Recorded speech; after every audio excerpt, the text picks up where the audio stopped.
de lion au milieu des murmures humains. Ainsi parle le Seigneur au sujet du roi d'Assyrie.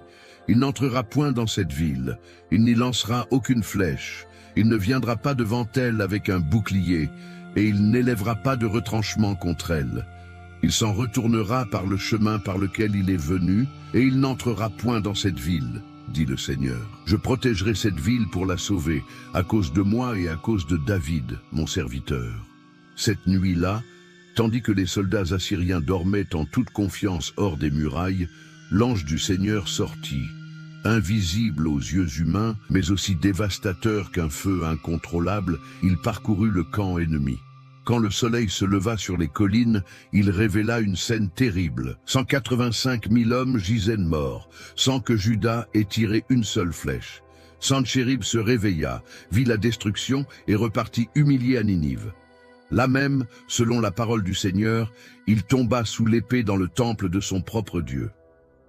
Jérusalem respira à nouveau.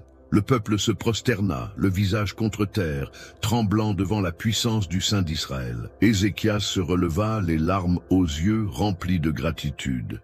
Juda avait été sauvé non par des armées ni des alliances, mais par la main invisible du Très-Haut, qui combat pour les siens.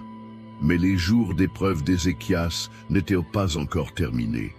Quelque temps plus tard, il tomba gravement malade. Son corps s'affaiblit, et sur son lit, il reçut la visite du prophète Ésaïe, qui, le visage grave, lui annonça « Ainsi parle le Seigneur, mets de l'ordre dans ta maison, car tu vas mourir, et tu ne vivras plus. » La nouvelle transperça le cœur du roi comme une épée. Quand Ésaïe partit, Ézéchias tourna son visage vers le mur et, en sanglotant, pria de toute son âme. « Ô Seigneur, souviens-toi, je te prie, que j'ai marché devant toi dans la vérité et avec un cœur intègre, et que j'ai fait ce qui est bien à tes yeux. » Avant qu'Ésaïe ait quitté la cour centrale, la parole du Seigneur lui parvint de nouveau. « Retourne et dis à Ézéchias, ainsi parle le Seigneur, le Dieu de David, ton père. J'ai entendu ta prière, j'ai vu tes larmes. Voici, j'ajoute 15 années à ta vie, et je te délivrerai, toi et cette ville, de la main du roi d'Assyrie, et je protégerai cette ville. Comme signe, Dieu fit reculer l'ombre du soleil de 10 degrés sur le cadran d'Achaz, un prodige qui montrait que le Seigneur ne gouverne pas seulement les armées et les rois, mais aussi le temps lui-même.